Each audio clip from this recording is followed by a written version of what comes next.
right now, Nick, if you want to start sharing while I present you, feel welcome too. Nick Reeder is currently a high school lacrosse coach in Bethesda, Maryland. He has a background as a songwriter, audio engineer, and ethnomusicologist, and his research interests include Afro-Brazilian music and the co-evolution of live sound technology and popular music genres. His PhD is from Brown University in 2014, exactly about live sound and jam bands, and a lot of had to do with Grateful Dead, right, Nick? But I guess you won't be talking about that today. Your title for your presentation, as we can all see, is Live Sound as an Interdisciplinary Field of Study. Thank you, Nick, for joining us. You guys can all see my slide, right? Yes. Okay, great. We will be talking about it a little bit because we're going to be talking about Watkins Glen, which was one of the examples from our chapter. So I apologize. But you asked me to talk about my research, Sergio, so I couldn't resist. All right, here we go. Well, welcome, everybody. Welcome to the first Live Sound Studies Symposium. I'm Nick Reeder.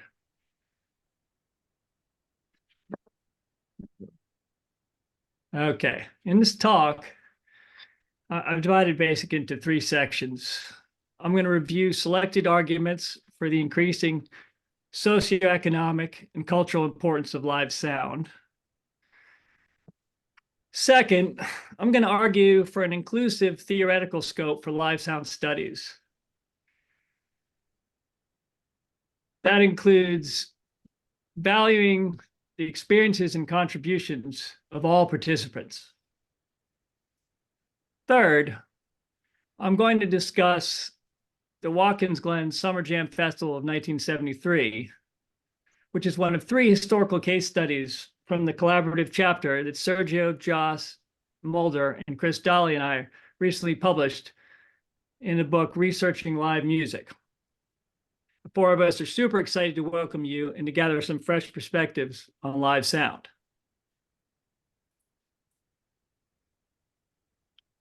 When I wrote the abstract for this talk, I posed some basic questions that we might want to debate, including which topics should live sound studies focus on, and which research methodologies might bring live sound the attention it deserves. When we thought about starting a live sound studies research network, the Association for the Study of the Art of Record Production was a central model. Because of its focus on bringing together the academy and the industry, and because of its interest in combining practice and research. Having audio production in our network title would have the advantage of highlighting the interrelationship of different spheres of audio production, like home, studio, instrument, performance, broadcast, theater, live, etc. We ultimately chose live sound studies instead, in part because it echoes streams of research underway in the arts, humanities, and social sciences that argue for the importance of live music. For example, scholars like Matt Brannon, Emma Webster, and others have helped carve out a place for live music within popular music studies, mapping the roles of key players in the UK music scene. Matt's chapter on live music explains the rise of the live music sector over the last 2 decades as a result of the decline of recording sales, the rise in ticket prices, and the consolidation of promoters into multinational corporations that these days compete with the big record companies.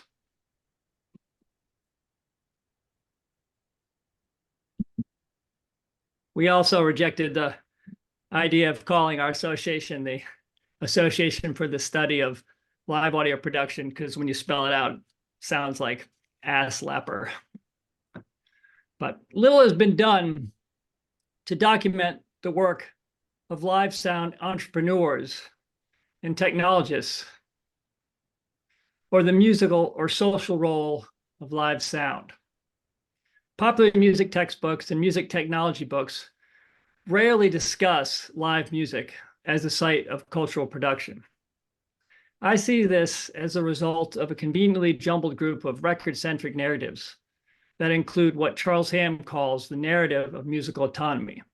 The belief that the, quote, essence and value of a piece of music resides in the text, in the music itself, not in its reception or use. Musicologists analyze records as if they were works of art. Historians of sound technology make it seem like the lion's share of the technical innovation and creativity has happened in the recording studio. As Matt Brennan notes in his live music history chapter, from the 60s into the early 2000s, everyone assumed that the record business was the main profit center of the music industry. Our first job, as I see it, is to argue in arguing for the relevance of live sound, is to use ethnography, observation, and analysis to determine what is meaningful to participants about their work, especially regarding aesthetic, creative, technical, communicatory functions they facilitate and perform, and also to ask other participants about their experiences making music, contributing to and experiencing musical events. This will allow us to study a greater range of events, not just massive pop concerts, but also local events and spaces where music culture is also generated. I wrote artist here in my little drawing for simplicity's sake, but there are, of course, endless musicking scenarios where boundaries between performers, sound makers, and producers of various kinds are blurred. Festival scholarship is also a rich field of research that we can draw on to study the reception of live music. Festival scholars have framed live music as a multi-sensory, immersive, aesthetic, musical, and social experience. Critically, they have shown festivals to be distinctly celebratory spaces that are co-constructed by participants at events. This aligns with what live sound producers themselves often say about sound's central role in facilitating communication. For example, the band Umphrey's McGee, FOH engineer Chris Mitchell writes here that as the producers of live music, we find ourselves in the unique position of helping create fundamental emotional connections between creators and fans. In this post, Mitchell also talks about listening as if one were a fan and then using tools like volume and dynamics to optimize production choices to give an audience an immersive experience in accordance with the conventions of different genres. To me, this demonstrates basic principles of a performance-centered music culture model that I've used very successfully to teach undergraduates. This model was created by Jeff Titan, who is my advisor, for the textbook Worlds of Music. Here, the audience and community over time plays a critical part in music making by helping determine the rules by which a performance happens is experienced and interpreted.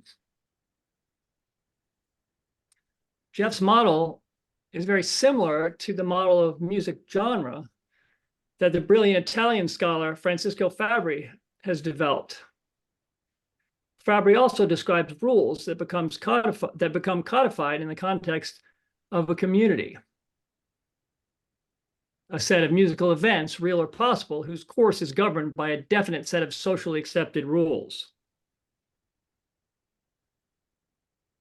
In our chapter, Live Sound Matters, we focus primarily on the development of portable sound systems that developed for the large venue, mass participatory popular music concert,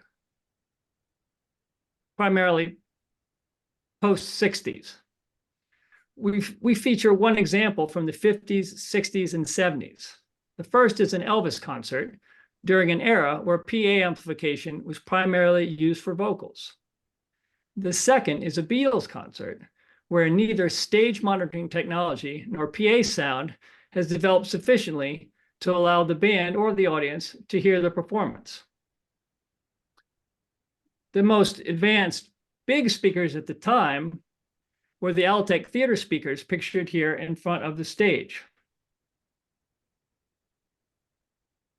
By the early 70s, both stage monitoring and PA sound had improved measurably. by which time there were a number of big companies that were building professional systems to serve national tours. The Grateful Dead system at Watkins Glen was a little bit different. There's a lot we could talk about regarding this event and its music and sound, but I want to focus on two related socio-technical aspects of the music, audience culture, and the sound at the festival. The first is that the festival represented the attempts of the organizing bands, the Allman Brothers and the Grateful Dead, to take their highly improvised, jazz-influenced, and groove-based music out of its original settings in clubs, dance halls, and smaller venues, and to perform it in the same way and to have the same connection with audiences in much larger venues. This is a topic for another day, but both of these groups based their music on social dance settings and dominant sonic paradigms that were derived from African American music. And in general, Afro-diasporic music should be considered a central contributor to the development of live sound.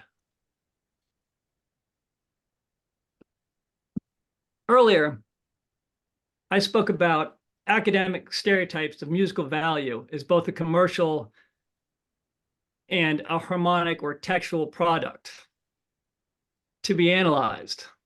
And there is a related corollary in representations of live sound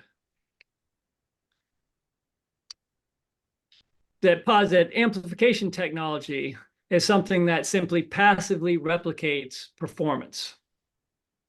Many fans, for example, don't know that live engineers need to facilitate communication on stage, or that live sound technology often conditions composition, performance, and reception at basic levels. Watkins Glen exemplifies this because the Grateful Dead changed their approach to performance and technology as they moved into larger venues. The second point I want to make about the festival's technology is that the success of the sound at this event, at a time when many of these type of large venue events were not successful sonically, stemmed from the band's practice of developing and integrating multiple spheres of audio technology simultaneously. The band had been mining San Francisco Bay Area's technical community for engineering talent since 1965 for this purpose. For their crew and the sound company the band funded, Alembic, this included the integration of instrument modification and design, studio and live recording, and live sound production. As Alembic's Rick Turner told Rolling Stone in 1973, we're doing everything that might be called hi-fi as applied to rock performance. Backing up here, specifically what I'm talking about is, if you look behind the musicians on stage, you can see they've moved from using traditional guitar amplification to the musicians themselves, including the piano player, using a stacked array of custom-built speakers for instrument amplification and monitoring. I live here.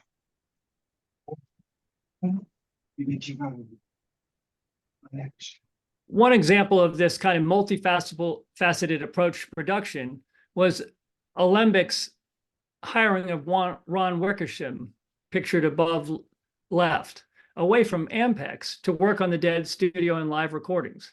Wickersham modified Ampex's new 16-track tape recorder for use in live recording for the first time. Alembic developed a pristine signal path direct from mic to tape input and recorded several live projects, including Europe 72, using this approach leading up to Watkins Glen, where the engineers were tasked with providing a live feed so that the Allman Brothers could record a live record.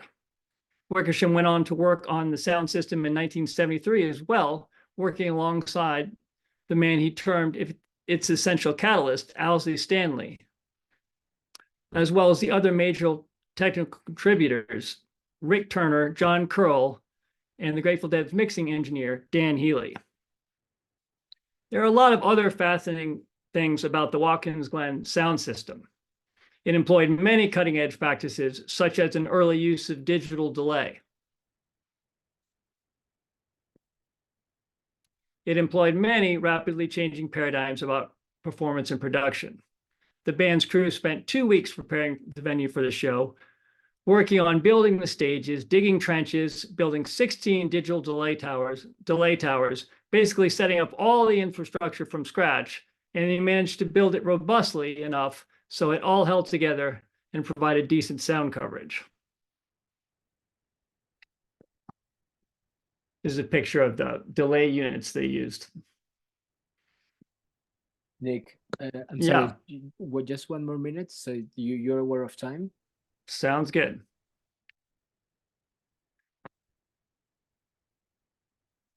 I'm going to skip this slide because I realized I didn't have time to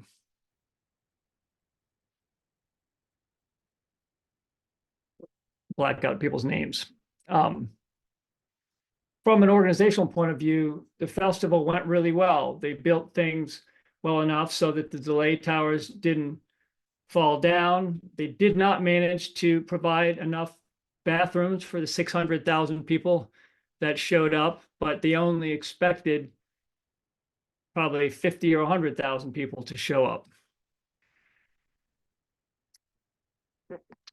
We were able to correspond a little bit as we were writing the article with the Grateful Dead's tour manager at the time, Sam Cutler, before he passed away.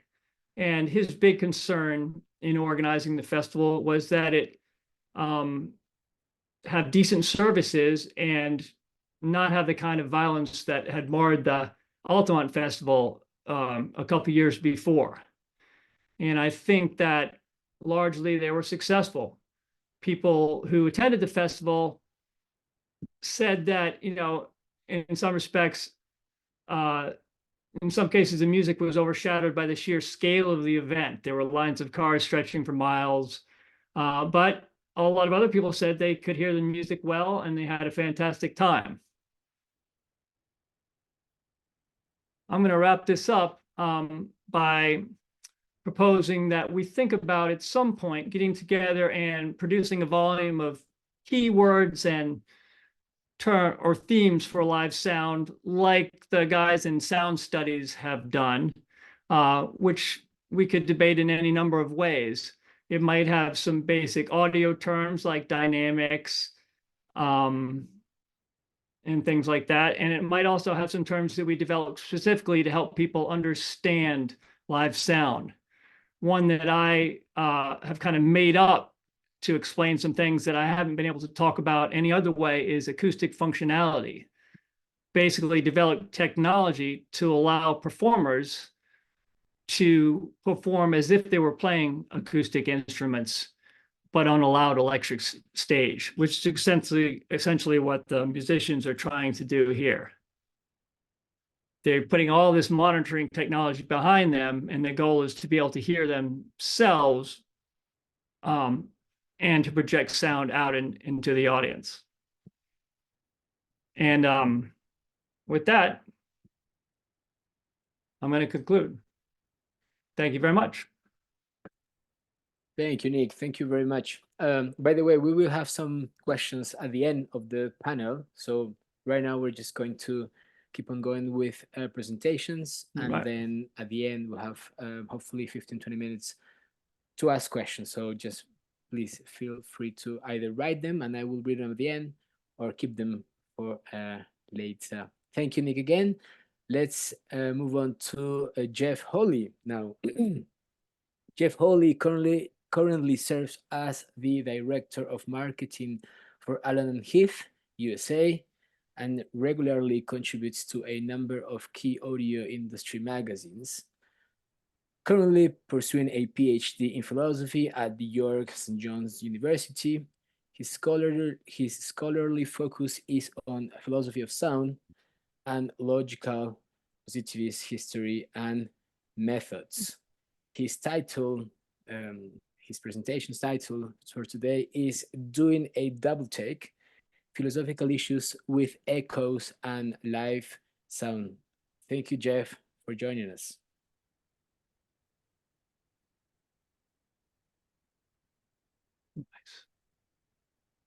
Awesome, thank you. Of course, being a live sound engineer and a philosopher and not a Zoom expert, had to find my unmute button.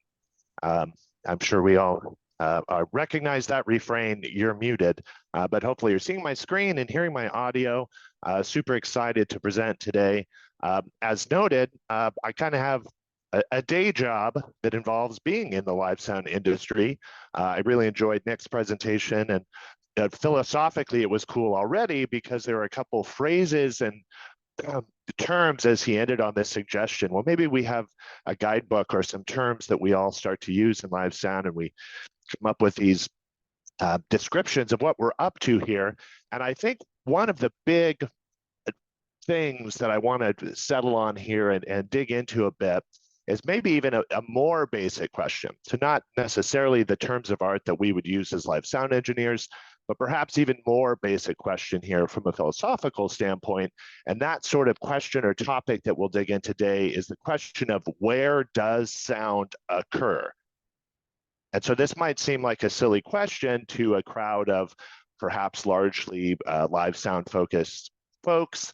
I will bet that I would know what your answer will be if I asked you, well, where does sound occur?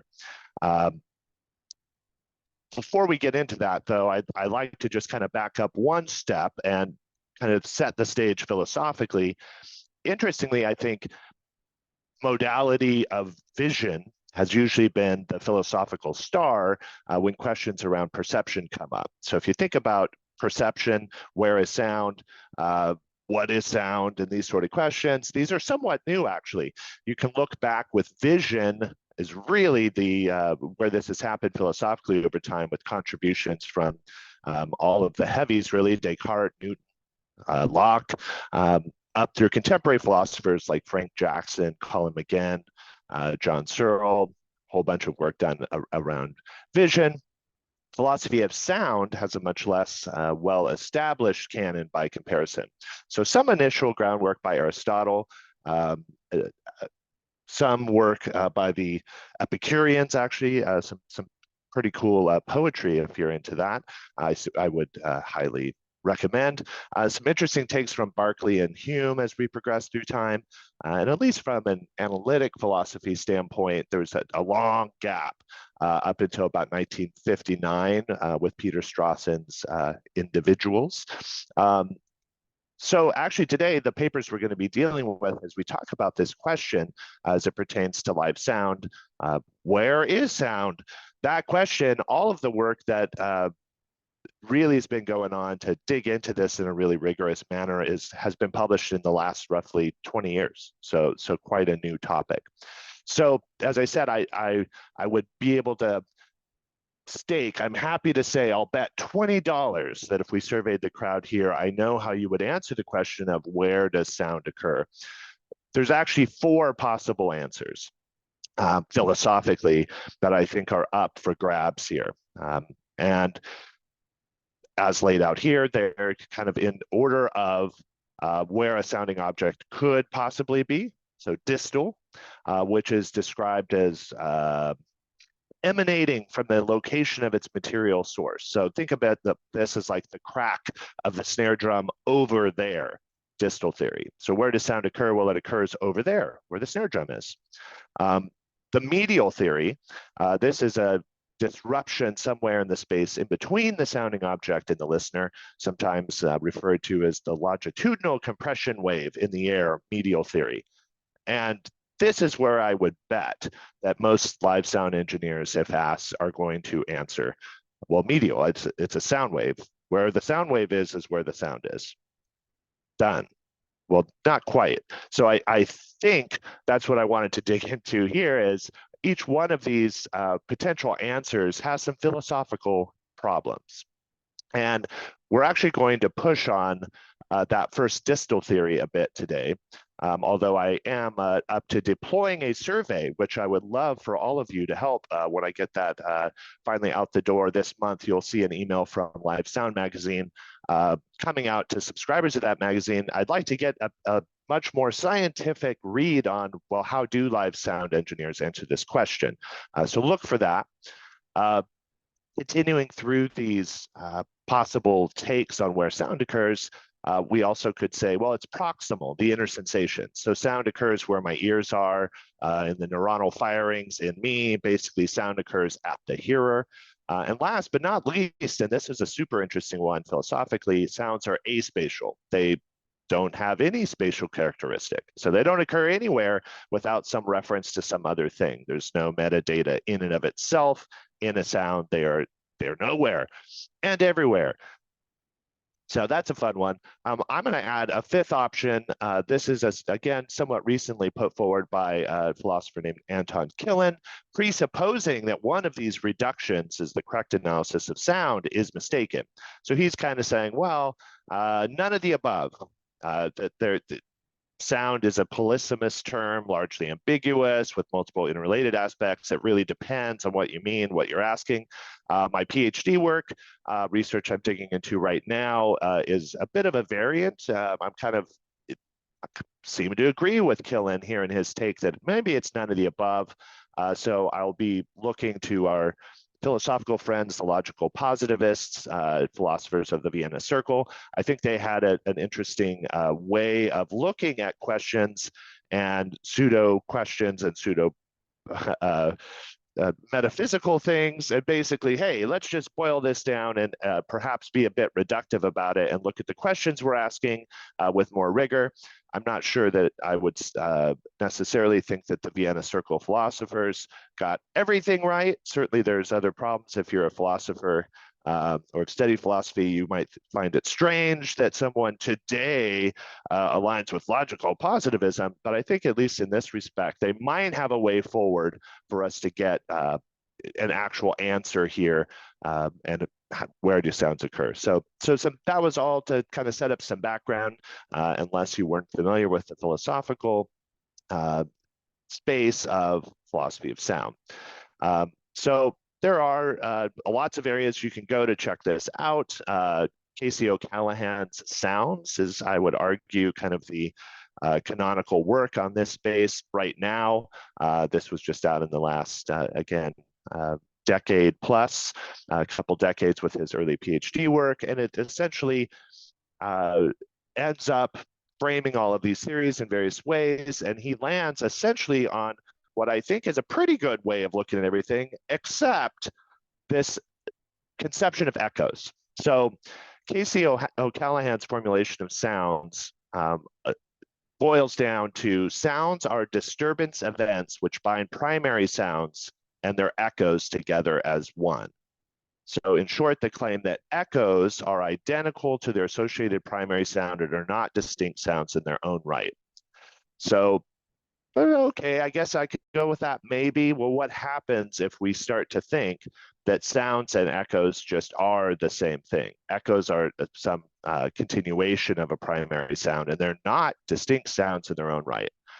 Well, Fowler, Gregory Fowler, came along and wrote a paper about this, again, not too long ago, called The Primary Sound Account of Echoes, with this idea that these primary sound accounts that O'Callaghan came up with and Fowler says, well, I'm against the primary sound account of echoes, and wrote this paper, basically thinking that this has to be wrong, and sets up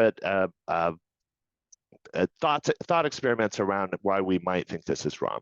And I think this is particularly interesting for live sound engineers because some of the examples he used, I think, connect really closely to what we're up to and things that we experience at every gig. So I think that O'Callaghan, the original echoes equal primary sound, it's all just one thing, and Fowler's challenge to that, that's basically my goal for today, is to highlight what I see as an important gap in O'Callaghan and Fowler's thought experiments combined, their intuition pumps, if you will, and the thought experiments they set up, and showing how insights from live sound engineers can help more clearly illuminate an alternative or more fully formed rendering of these intuitions. So since we're all here talking about sound, we're all listening in on Zoom, I'm going to set up the representative example here, the thought experiment, by playing a sound and asking a simple question.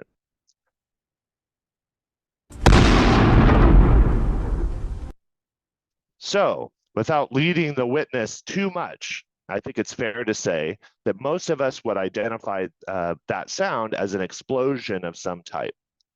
And what we all heard was, perhaps more accurately, the primary sound of an explosion, not the echo of an explosion. But here's where I think O'Callaghan gets into some trouble. So in his argument against O'Callaghan's PSAE, Fowler describes a scenario in which a building is imploded, and we have some fictional friends we're going to set up here in a moment, Bryce and Chuck, and they're standing nearby this building that's imploded. So as presented by Fowler, explosive charges fire and the building implodes, making the sound of a building imploding. So here's a diagram of the setup to kind of think through in your head here. So a compression wave travels through the air to Bryce and Chuck's ears, and they each hear the sound of the building imploding. A wave then rebounds from the wall and soon reaches Chuck's ears again, causing him to hear an echo of the aforementioned sound. The wave doesn't reach Bryce's ear again, however, because he's quickly whisked away, let's say, before it returned. So if at that point Fowler concludes that if PSAE is true, then the sound of the building imploding, here A and B, is identical to its echo, C. But Bryce heard the former. So if PSAE is true, he heard the latter too. And since the latter is an echo, Bryce heard an echo, the same echo that Chuck heard, but Bryce didn't hear an echo. Therefore, PSAE is false. So we can kind of see there what that looks like from a logical standpoint. C seems like that's not going to equal A and B. And if we pulled Bryce out of the way and kind of move things around here, you get this strange scenario where all you heard was the echo, or all you heard was this original sound and not the echo. And just even kind of saying that C equals A and B just doesn't seem to make logical sense. So by that same logic, we could have all heard the echo of an explosion in the previous example and not known it. And that just doesn't seem right. I bet there's a near 0% chance that when I asked what you all initially heard, as we saw, Andy pull his headphones out a little bit, I doubt that what he was thinking is, oh my goodness, that's a loud echo of an explosion. No, you just heard an explosion. So contrary to rudimental logic and our friend the transitive property of equality, it does seem counterintuitive to say that what Bryce or any of us heard in that explosion was an echo. So the distal theorist now could claim that being an echo is a temporary property, or hunt for another angle in there to help overcome the strangeness of the echo claim. But those are debates to have at another time. So now I think just really quickly, doesn't take much, perhaps some of us are already thinking this. This is what I think's missing, and the real problem that I think needs to go even further than what Fowler is pointing out in this example. So O'Callaghan leaves out a big piece of this whole thing, missing the fact that any vibration is in some sense a sound, and the wall is certain to vibrate at some level given a nearby building implosion. So O'Callaghan does address this aspect in various papers and labels those sorts of sounds and interactions as transmission events that don't ordinarily, and my scare quotes I think are important there, ordinarily give rise to sounds, only resonance. So I don't know. I think in this case, the vibration or sound of the wall is quite important to how we think about all this. This type of transmission is not simply a rare outlier, and the fact that he leaves it out is, I think, an important aspect that we need to look at. So it seems to me that the mention of this connected resonance on O'Callaghan's part is a footnote, both literally and figuratively, depending on the particular paper, conveniently for O'Callaghan and distal theorists sets aside what I believe is a key element and complication within this thought experiment. All of our nemesis as live sound engineers, the snare drum that no matter what just keeps rattling. So we have the bass drum, pounding, snare drum rattles, the bass amp across over here is rattling or is booming, and the snare drum will rattle. No matter what, that snare drum's going to rattle on stage. I think we've all been there, done that. So now in this example, if you take the wall and you actually just put a snare drum there, I think this makes the full case even more clear and even more fully draws the intuition out. The building crashes down. Bryce and Chuck hear the sound of the explosion. Then they hear the sound of the snare drum set into motion. Then they hear the echo of the explosion off of the snare drum head. In my reading of O'Callaghan, the primary sound and the echo are the same, and the sound of the giant snare drum is a transmission event to be set aside and treated as being somehow phenomenologically unrelated. It just doesn't seem right. And my intuition here is that the echo and the snare sound are not a simple continuation of the primary explosion sound. We'll go one step further. Jeff. Yeah. Just to say, time is already Yep. up. When you can please start Great. concluding. Yeah, Thank I'm on you. my last slide here. So to even further extend the Bryce and Chuck case, what if the building exploded, a compression wave traveled to the snare drum, a microphone was carefully positioned and gated to only capture the snare sounding, not the explosion sounding? Again, as we listen to the recording or the sound piped through a PA system, would it make any sense to say that the snare drum sounded like a building exploding or had any sonic relation at all? So I think not. That'd be interesting to get all of your intuitions on this. So if you'd like a copy of the entire, I guess, 40-page-ish chapter-length version of the presentation today, continues to go into deeper live sound-centric cases, go ahead and scan that or just email me and I'm happy to share that. Would love to hear your thoughts on all of it. And thank you very much. Thank you, Jeff. Such an interesting presentation. Again, questions will be at the end of this panel. So again, if you want to ask some, you can write them on the chat. We'll read them afterwards. Next is Whitney Slaten. He is associate professor of music at Bard College, where he teaches ethnomusicological field methods and ethnography. Ethnographic participation in music festivals informs his scholarship, contributes to the discourses of ethnomusicology, the historiography of American music, sound, and technology, and critical improvisation studies. Today, Whitney will present a paper titled Microphonism, Amplifying the Structures and Agencies of Musicians and Engineers. Thank you very much, Whitney, for joining us. Thank you for having me. This, boy, where was this several years ago? But it's better late than never. I'm genuinely thankful to be invited to participate in this. With that spirit in mind, I think I'm getting the sense already that many of us have had to forge our advocacy for the import of live sound engineering or the live sound production space set within the towering mountains of sound studies or whatever our disciplinary preoccupations with live music has been. And so here we are to finally stake a claim together for what's genuinely unique about all of this.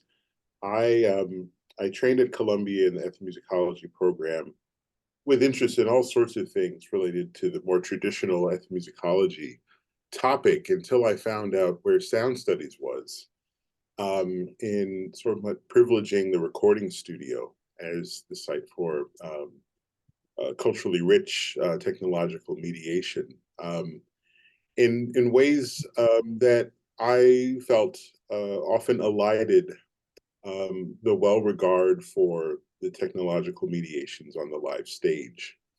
And so much of my work in grad school was to, at once appreciate the turns in live sound, in terms of sound studies and, the work of, in particular, Stephen Feld's students, Louise Benke's recording studio ethnography, and Tom Porcello's advocacies for experimental ethnography, following various phenomenological traditions. That my hope was to, bring those discursive moves in conversation with the observations I had been making in my own live sound engineering in and around the New York City metropolitan area, and then the chance I've had to follow live sound engineers in this area. And it informed this ethnography I had eventually put together that focused in 3 case studies, one on my own sound engineering in Harlem, in the context of jazz festival, the other of a sort of roving engineer around the New York City metropolitan area, and one engineer on Broadway who at the time was mixing for Porgy and Bess. I'm so delighted to hear about our I would say fixation, but I think it's rightful fixation on terms and words, from Nick's presentation to Jeff's similar advocacies for us to consider the terminologies that signal interdisciplinarity, right? Which philosophical traditions, which sort of terms, or the thought that our use of terms might put us in greater dialogue with, that keywords and sound book, let's say, that we often assign to students for sound studies. Yeah, I would add my vote or my voice to that mix, so to speak. And I found a lot of utility actually in maybe this fixation on terms, words, wordplay, etymologies, in my own efforts to expand the well-regarded, or the conversations about live sound. Sorry about that. So what you have here is a $10 word in my title here that I might have coined. I'm not that proud about it because, in arriving at this term, I mean to highlight a problem in a sort of disciplinary tendency. This term here, Sergio, shared it, is microphonicism. Now, this is ridiculous, and I don't want anyone to think I don't think it is. But we could chew through it and maybe collectively throw it out. But I do want us to consider, especially as I submitted that ethnography in an ethnomusicological discursive space, and then moved on towards the professorate, in which I'm explaining right now. Hey, echoes upon echoes.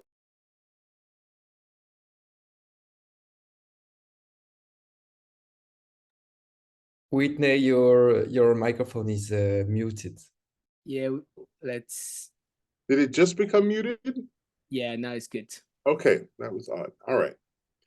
So I was starting to say, this term microphonicism that means to be what I'm thinking through right now, I connect to pentatonicism as a key term that I have developed coursework for students to think through in considering ethnomusicology's intellectual history, right?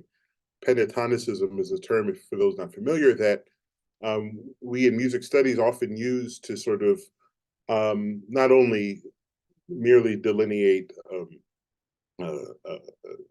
row of pitches or tuning systems or practices of compositional basis that are built on 5 pitches rather than, I guess what we're accustomed in a sort of paradigm of tonality with the 7 different diatonic pitches associated with Western music. It emerges in older ethnology related to sound and, the foundations of ethnomusicology, at least in the American context, but certainly not exclusively there, as the basis through which to have such studies of music participate in, the broader culture concept in ways that manifested usually as the effort to pathologize various musical societies for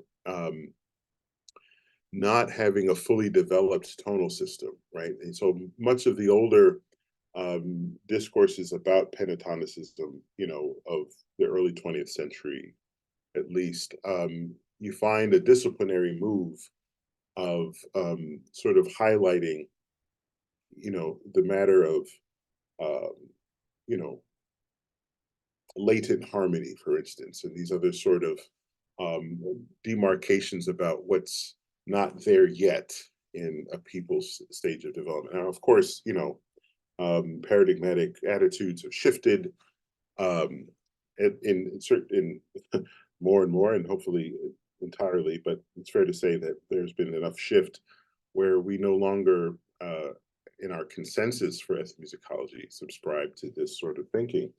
But to the extent that it occurred, is something that we're still having to work through as we tell the story of what ethnomusicology is. So the matter of microphonicism's connection to such a historical phenomenon that we had around pentatonicism clued me into finding something that was similar. The terms, not microphonicism, this is what I'm doing with the suffix of ism to sort of signal something about pentatonicism, but microphony, microphonic, these are terms that are often used in the discourses of electronic engineering. And you see, their use in papers of the 1950s forward, which is an appropriation of electromagnetic transductions in audio sciences, but to characterize any audio system in which there is a source that has a series of vibrations that induce an unwanted resonance in an electrical system. So anytime you look up this term, these terms, it's like an umbrella of terms, microphonic, microphonism, these sorts of things. Also in auditory sciences, these terms are used. And what I found interesting is that there's a similar pathologizing of something amiss, something not satisfying the scientific expectation for purity or full development, right? So this is me straddling what pentatonicism meant and how microphonism operates in electronic engineering discourse. What does it mean for the live sound engineer, their social milieu on stage and sound checks and the mix and so forth? This matter of, the dynamic between, especially in sound checks, where I found I was doing more of my fieldwork practices, so much more than the performances. I don't know if anyone encountered that as well. You found this sort of standoff in certain cases. I think that many of us have encountered, in whatever capacity we arrive at those encounters, between the artist and the engineer, right? And that the primary apparatus, as a site upon which the power play between artists on stage and the engineer at front of house, or the monitor engineer off the side of stages, what this microphone is representing. Is that if there's an adequate representation of the artist herself, to what extent there's enough, signal to noise ratio or rejection in the polar pattern of that microphone, given the wedge monitors or the lack of in-ear monitors, let's say, and whatever the venue demands are, right? That while these are the parameters for the acoustic reality of what's at stake, there's also a cultural power play between these social actors. And so, I considered, okay, after acknowledging, watching several times, the grudge match between the engineer and the musician, what sort of intellectual histories and their terminologies can come up to this. As of today, I'm thinking about something like microphonicism, just for the ways in which it, similar to pentatonicism, marks something amiss, something not in alignment, something not fulfilling, the broader modern expectation for either purity or something like that.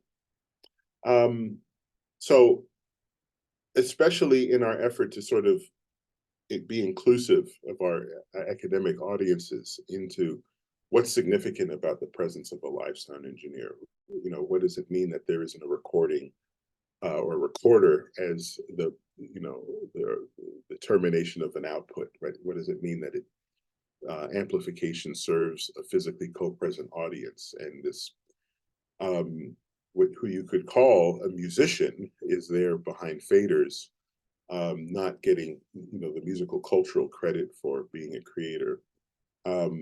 What does it mean that there's a productive sort of antagonism at times? Not all times. I think there are certainly those several instances of the engineer, the singer, let's say, getting along. But for those instances in which they don't originally, what does it mean that a negotiation about level and balance and resonance and proximity effect and EQ and all these sorts of things, an hour and a half later after the lunch break, becomes music for a mass of people?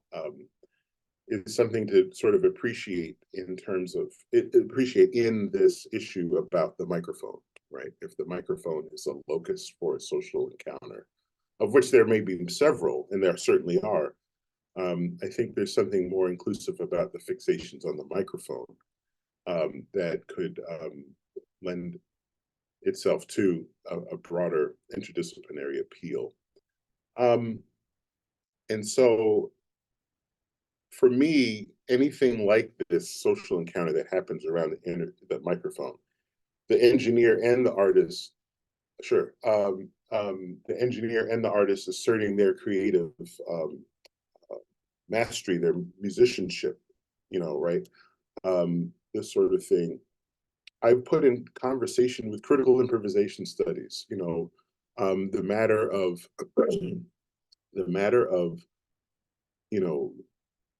structure and agency pairing off against each other, reading each other, right? So I think in the usual social scientific structure agency imaginary, we often too quickly assume structure is fixed, and that the individual is the agentive one who's the most nimble, when in fact I think discourses like the George Lewis Ben Pickett 2016 Oxford Collection of Critical Improvisation Studies sort of show several expressions to show that modern expressions of power are as dynamic as the creative agentive musicians and listeners. So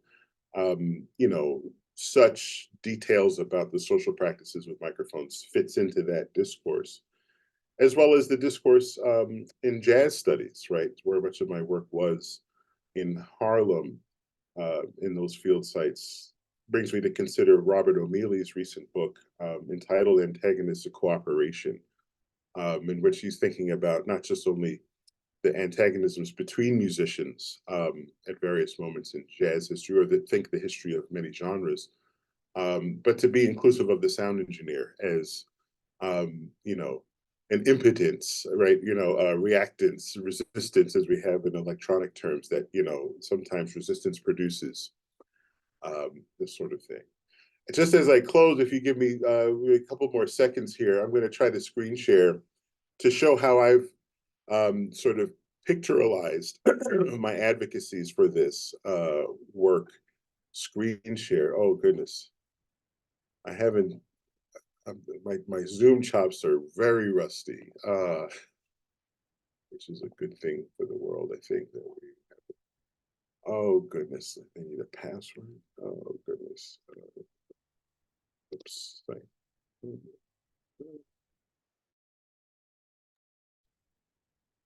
All right, this is something I show, and it's really, I'm not going to have to play all of it. It's just really to show the simplicity of sometimes visually marking, as I think about visual representations of sound and social encounter in ethnography, how this sort of work could be portrayed.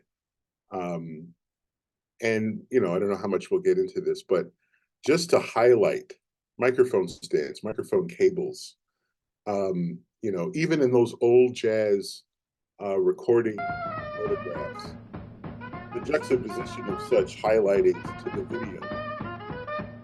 The videos we see on YouTube, but for many of us, not us here, I don't think about the microphone, how much the artist really plays into and off of these microphones. Somewhere there. I'll just jump around. But there's that Sennheiser 421, you know, a vocal mic. I don't know how much of us think of it that way now, but it, you know, it's in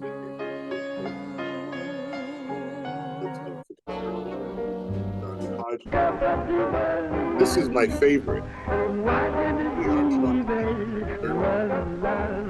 With a carbon microphone. And he's writing gain in his stage block, right? You know, he's blocking. As if he knows where the resonance of sound is. Gesture moves all the complicated the usual associations about Black musicians and technological acumen. I mean, when you allow audiences to focus on how musicians had leaned into the microphone and off of the microphone, you get a very important and productive reconsideration about improvisation and live sound, right? To the points made earlier. So yeah, once again, I'm thankful for this, and the conversation's already developed in ways to encourage me to think about where the work of live sound studies can go. And yeah, this is just another chance to say,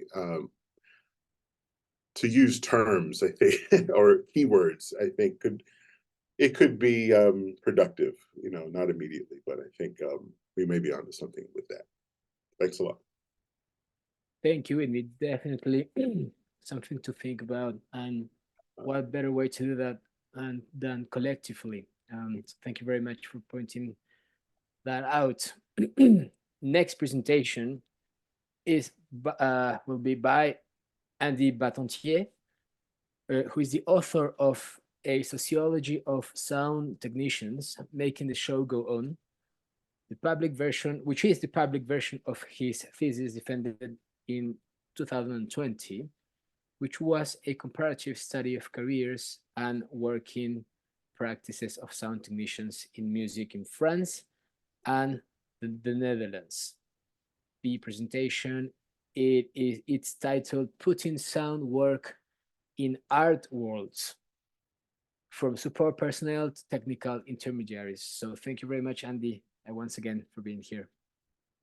Well, thank you very much for actually inviting me for organizing this this event. I'm very glad to see that you know, so many people are working on this, because I don't remember exactly who said that we might have all felt a little bit alone while working on our topics. And so I'm glad to see that you're doing this important work of, you know, networking and making each other's work known. So I've prepared a little, you know, visual support for this presentation that you already mentioned the title. So a little bit of context. So yes, as you said, this is what I will present is part of the book I have written, which is published, which is, you know, from my thesis. Defended in 2020 in Amsterdam. It was a collaboration between the University of Amsterdam and the University of Milan. The fieldwork was made in 2017 and 2018 in France and in the Netherlands, and I was focused on the work practices and careers of sound technicians working in various places related to music. So most of the observations There are 30 of them are actually concerts, so live sound, but it's not only live sound. There's a little bit of radio, there's a little bit of recording, but the bulk of it is live concerts. I have also 2 publications, one of which is freely accessible and is in English, and there is also this one that is in French, for unfortunately just for the French speakers. So how did I ended up? I faced, first of all, the problem of approaching sociologically the topic of sound engineering, because I don't remember exactly also who was mentioning that, but yeah, we have to defend, I had to defend also, you know, the interest of working of sound engineer, especially since, you know, I was a sound technician at the time, quite bad one actually, but at least it gave me foot into the idea of studying those people, because I was interested into, you know, what is it that they are doing? What is their role in the process of a concert, of making music? And I could actually, you know, one of the good things about not having a lot of sociological work already available on the matter is that you're more or less free to do whatever you do.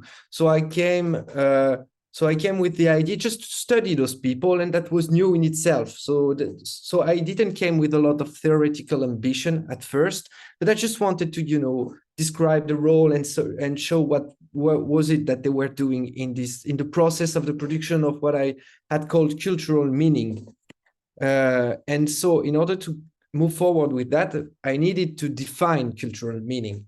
And for that, I used, maybe some of you are familiar with this theoretical frame, the Randall Collins interaction ritual chains, who have the idea that, you know, every interaction that you have is sort of, can be framed as a ritual.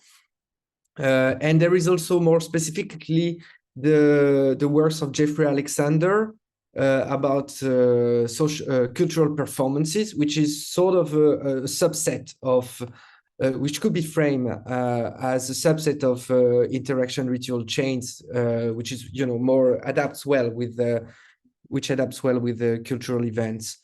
More or less, the idea behind those theoretical frames is to frame musical events as interaction rituals and cultural performance.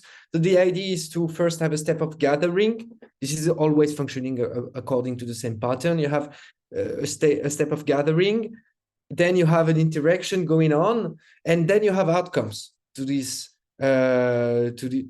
you know, chain of interactions. So you have like emotions, attachments, symbol, and eventually a desire to reiterate. And basically this is, you know, a micro-sociology of how culture is actually produced on the go. You have a succession of those rituals, and then you have culture that is basically produced. For instance, like, let's say you have a concert, the one that were described by Nick in the first presentation, for instance. So you have this gathering, there is this interaction, and then you have the memories of it. Eventually you want to go to other festivals, or eventually if it goes badly, you never want to go to one of those again. All right. So that's basically how that's how I sort of used Collins and Alexander to frame, you know, the things that I was observing, the events I was observing theoretically. And the question became, how do technicians intervene in this process? And this is where I came to the necessity of create categories of protagonists and actors into, so I feel this is somehow related also to the last presentation that we have heard from Whitney. Basically the evident example was Baker's Art Worlds, which, you know, we can somehow summarize in this little scheme with you know, the artist being at the center of the art world. And the idea was to you know, describe how the emergence of an art object, such as a music event or a record or whatever, is the result of a collective work. So you have the artist, and you have all kinds of various type of actors that are contributing to make the art object happen as it is perceived by the audience. And so generally, technicians are folded into the category of support personnel. But it was not a very satisfying one, because when we come to read Becker in the text, he says that this category is actually a miscellaneous category designed to hold whatever the other categories do not make an easy place for. So it's not, describing a particular category that is, autonomous and having its own role in art worlds. It's just, whatever doesn't fit the other ones and that you cannot understand, just put in there and just get rid of it. So I was not very satisfied with this idea to, putting the sound technicians at the center of the analysis. So I pursued and continued to look for concepts and stuff, and I came up with on the stream work of cultural intermediaries. I put the article of Kisnigus, but because it's sort of the first one who picks up from Bourdieu and start to build up a concept about this, and you have a whole bunch of works about that. But again, it was not really satisfying. But it was more of an empirical reason. The reason can be for an empirical reason, because if we take like the definition that is given by Maguire and Matthews in another article about cultural intermediaries, they say that cultural intermediaries construct value by framing how others and consumers, as well as other market actors, including other cultural intermediaries, engage with goods, affecting and affecting others' orientation towards those goods as legitimate, with goods understood to include material products as well as services, ideas, and behaviors. So we have those cultural intermediaries. This definition actually goes well with, distributors, critics, especially critics, funders, I don't know. But it doesn't really, as you all, engage with, as you all engage empirically with the idea of what sound technicians are doing, it doesn't really feel like it's fitting very well, this idea. However, the idea that they are intermediaries is interesting, because we have, the music that is going through the speakers and the sound system and the PA that is set up by sound technicians and that is brought to the audience. So there is the notion of intermediation here. So I came up with the idea to bring the notion of technical intermediaries. So to keep this idea of intermediation, but to have an adjective that is more fitting whatever they are doing, and defining them as intermediaries of materiality in cultural production.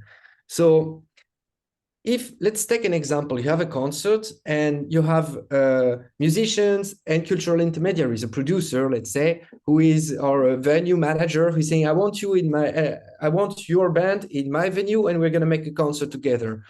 So they sign contract, they take engagement. This is all ideas. This is all, words, basically, eventually signed on a piece of paper, but it's not much more than that at this point. It becomes a concert and a material object at the very moment that technicians enter the stage, put on the PA system, and bring the venue into the form in which the music will be received by the audience. And you can easily, if you take a concert in a stadium, it would be tremendously ridiculous if you remove all the PA system and the works of engineers. It would definitely not be the same concert. So it means that with the notion of technical intermediaries, we have a concept that brings in the technicians, the sound technicians, as creator of meaning, autonomous creators of meaning of their own. But of course, they do not provide all the meaning to the performance. And so this is why I proposed in the conclusion of my book is to reshape Becker's art worlds, not in all those categories with a miscellaneous one, sort of, grounding earth, escape, like, okay, whatever doesn't hold, it's going to be there.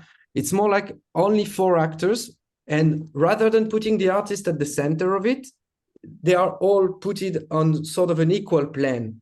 All contributing in their own way to making the event, the music event, or whatever, the art world happen as it is. So you have the cultural intermediaries, so who are, sorry, I have there is a bunch of stuff on my screen, so I need to read. So you have the cultural, I'm almost done anyway. So we have the cultural intermediaries shaping who basically, you have the artist bringing the music and the cultural intermediaries making it into an event, producing a concert. You have the audience, of course, who is a producer of meaning of its own. And you have the technical intermediaries who are the ones who will materialize the script produced by cultural intermediaries and the artist. So it's a little bit abstract, and I do get that. This is why I did a couple of slides on how this is, this whole theoretical frame is practically useful. And this is also an extract from the book. So in the chapter 4, I wanted to understand what was the norms and practices at stake for regulating technical work in different genres of music. So in order to sociologize the whole thing, I took the 4-genre concept of Jennifer Lina, avant-garde, scene-based, industry-based, and traditionalist. And I produced this horrendous table, which is, not that complicated, because it's basically, I took my 4 actors, I did my observations. I took my 4 actors for each concert. I saw, okay, this is the technician, this is an assistant to the technician. So they are part of the technical intermediaries team. When it comes to cultural intermediaries, there is the producer here, blah, blah. The artists are on stage and the audience is the audience. And so I was trying to note down ethnographically positive and negative reactions. So we have to, empirically characterize that, but if the audience is happy and yelling, basically it's positive. And if the audience is bored and everyone is on his phone, then it's a negative reaction, let's say. And so I was trying to find, okay, like the technician is grumpy, negative reaction. He's whooping, okay, positive reaction. And so I classified all my observations with the ones which have a high rate of positive reactions from technicians in various genres, positive reaction from cultural intermediaries, etc., from artists, etc., etc. And from there, I was able to, sort of draft out the general norms of those 4 genres when it comes to the work of technicians.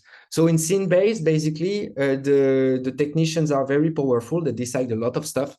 It's like, it's my stage and you're the musician who is gonna, I'm the sound. And so I have to approve everything that goes by there. Industry-based is more standardized with a lot of division of work and a sort of Mexican standoff between the two, between artists and technicians who really need each other.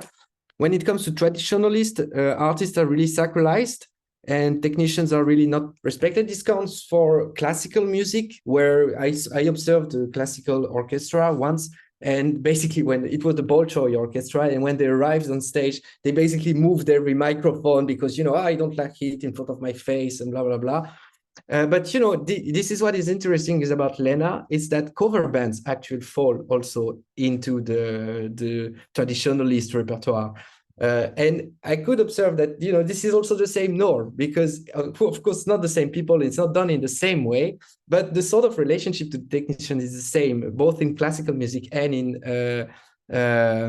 cover bands. And avant-garde is also an interesting point, because technicians are asked for a lot of levels of creativity. So you have a lot of opportunities to innovate, but it's on you. If it works, very good for you. You're clapped and acclaimed as almost an artist. But if it fails, you're a loser. We don't want you get out.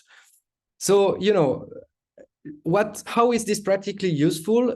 Basically, this whole categorization in 4 different kind of actors, and including technicians are technical intermediaries, allows to have a systematic approach that leads to a better understanding of role practices, relationships, and various norms.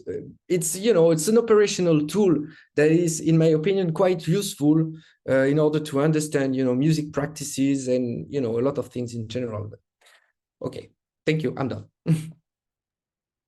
Thank you very much, Andy. Very interesting talk, as all the rest of this panel. I'm sure there might be some questions arising from the panel, from members of the audience, or maybe from the panelists themselves. We are a bit late, but please feel welcome to ask any questions. Conversations have already been happening in the chat, but if there are more questions, please, you can either write them in the chat or just raise your hand and we'll make sure you get the chance to ask it. Thank you, Jeff, for sharing a link where there is more information about your own topic. Miguel, yes, I think you wanted to ask a couple of questions. You're more than welcome to, if you want to. Well, it's written, so I will read it. Nick, without wanting to be too obsessed with semantics, do you find the term sound engineer and audio engineer as interchangeable? I know these terms may have different meanings depending on the context, country, time, etc. How do you think different engineers adopt one or the other? And what does that say about the work philosophy? For example, if they focus their work on the control of sound rather than the equipment. Let's listen to your answer before I read the one to Andy.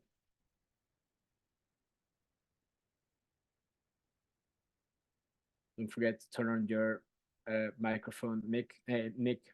Yeah. You want me to answer that? Yeah, that was a question directed to you. Okay. Well, I like what Whitney said, that and expand a little bit. I think it's really good for us to have debate the meaning of some words and try to be precise about some things. It's funny because in my talk, I had pulled some chat off some live engineer sites where people were bickering about who gets to be called an audio engineer. And some people say, well, if you don't have a degree in electrical engineering, then you're not a real engineer. If you didn't go to a recording school or if you don't have training as an engineer, you're not a real engineer. If you're, backing up a little bit, there are different kinds of live sound production people. Some people are technicians who set up and optimize sound systems. Some people handle doing monitors for the musicians. Some people mix sound in front of stage. And some people, if you have enough of a budget, may record the concert and or stream the concert for an audience at home. And in a smaller production, one person may try to do all of those things, and they all may have different degrees of training. A point that I was trying to get across was that there's communities of people out there who are also musicians, fans, and may participate in various other ways, economically, culturally, what have you, and that there's so much interchange between these groups that this may be one term that there should be some leeway. A lot of people said, I'm just a sound guy. I show up and do my job. And so for this one, I don't think there's a tremendous difference. I went to recording school, and, it was a 1-year night school that I paid for by working as a paralegal. And when I went to work as an intern at the plant recording studios in San Francisco, Sausalito, there were other engineers who had gone to 4-year recording schools at Berkeley or Full Sail. And I had a 4-year liberal arts degree, didn't help me at all. They jumped ahead of me in line and got to work on better sessions. I did some great rap sessions, and they got to work with Metallica, Dave Matthews, that type of stuff. It took me a lot of hard Scrabble work in the bathroom with the technical manuals. I'd be like, I got to go take a break. I really have to go to the bathroom. And I'd go into the bathroom, pull up the manual, and try to figure out how to work the console because I didn't get 4 years of time with it in recording school. So you're going to have people with all different backgrounds. And for years, the method of learning audio was an apprenticeship method where you went to a studio and you were trained by someone. So, and especially in live sound, that's how it's worked. And now you have more people going to school for it. So I'll cut myself off, but I don't think that there's a necessarily that we should be so frantic about, you know, making distinctions between what we call people. And a point that another point is that I think there's some ground between the social aspects of sound engineering and the technical aspects of sound engineering that it's worth talking about as well. Thank you. Yeah. Nick, let's read the second question, which was for Andy. Probably you already read it, Andy. I'm just going to read for everyone. I study sound recording in Portugal, Miguel says, and like yourself, I encountered the term sound technician more than sound engineer. How does that difference reflect the context you studied? Thank you. Thanks a lot. So for this question, so there is a lot to say about language in itself when it comes to this topic. You know, it was quite difficult to switch my thinking from French to English, you know, because a lot of words that I was using regularly as a sound engineer in France were not present in the English language. Basically, it was really hard to translate. And also I did a little bit of field work in Italy, and also the words, the difference between sound engineer, sound technician, there was not clear at all. And, you know, the hierarchies are definitely not the same in France. You know, the way of creating linguistical differences, and they do not translate. You do not just change the words and have a different hierarchy and have the same hierarchy. So that would be a very good entry on this topic, to study how, you know, according to the language, the terms are different. When it comes to sound technician or sound engineer, I chose to actually say a study of sound technicians because it was the most generic thing I could find of. So, you know, the technicals, intermediaries of sound in music was a bit heavy, so I went with sound technicians. But it is so, you know, I wouldn't say I encountered the term sound technician more than sound engineer. I would say it's really something that would be interesting to study, seeing how contextually, what does it mean contextually, and how hierarchies are created, and how it varies from Portuguese, in your case, to English or Italian or French or Dutch or whatever. Thank you very much, Andy. Before I read a question to Jeff, I think, Joss, you want to add something about this topic? Yes, I was just thinking, like, we were talking just before about inclusivity, and I just attended the big a Audio Engineering Society Sound Reinforcement Conference, and I remarked that that's slowly getting more inclusive. There's a more wider variety of people rather than just white old man. However, the AES in itself, even though it has audio engineering in its title, is incredible. Has always been incredibly inclusive and very free to interpret that term as widely as possible in as many different contexts as possible. So I think that it's important to define terms within specific contexts, like in a big touring production, there's hierarchy, but in more generic terms, the words we choose can become exclusionary quite easily. So I'm very happy with the fluidity that these terms have, and that one day you're an audio engineer, and then you're a sound engineer, and then you're just, I don't know, someone who unloads a truck. That was just my thought here. Yeah. Thank you, Jess. One question to Jeff. Again, probably you already read it. I'm just going to read it for everyone.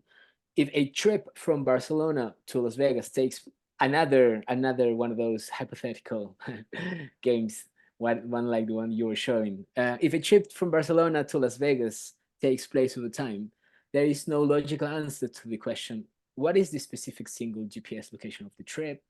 Of the trip? If sound is also an event taking place over time, then does the question, where does sound occur, have an answer? What are your thoughts on that, Jeff? Yeah, so we've had in the chat a few different points that came up where we were talking about semantics and syntax and linguistic problems. Joss even just noting how in different contexts, well, in AES convention, the engineer, we can kind of take freely whatever we happen to mean by that. And obviously words are important and kind of a fun to talk about. I think philosophically here, that's kind of the root of what we're trying to get at. So yeah, you do, if you're going to make the claim, as Casey O'Callaghan and other philosophers do in philosophy of sound, that sound is exactly at this place. Here is where it occurs. It's at the source of the sound.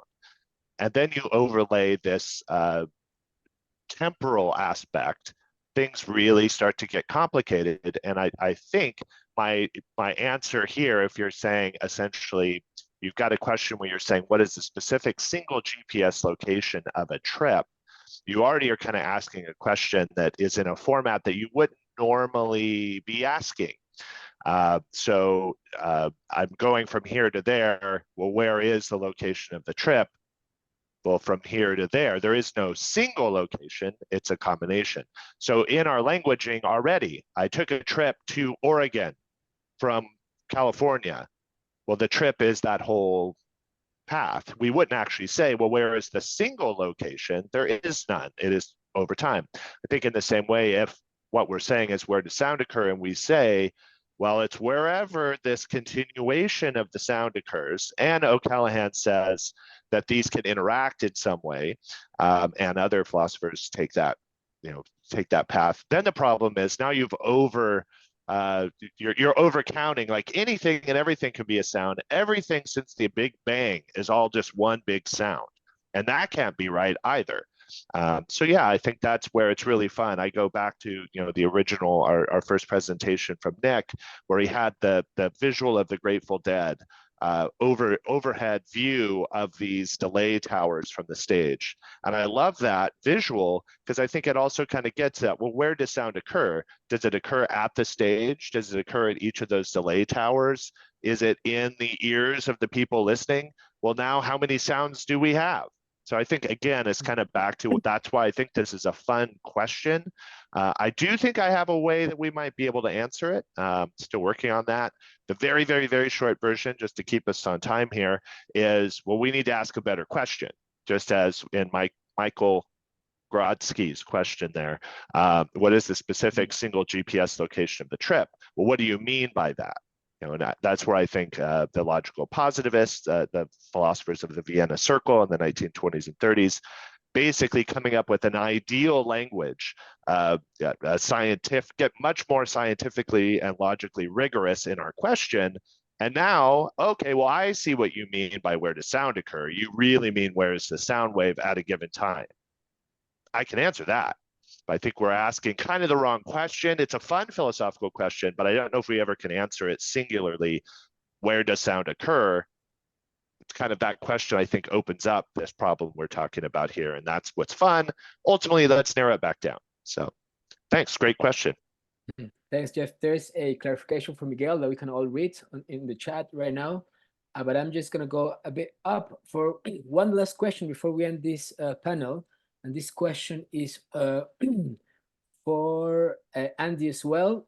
I'm going to read it. I found the notion of technical intermediaries as creators of meaning very interesting.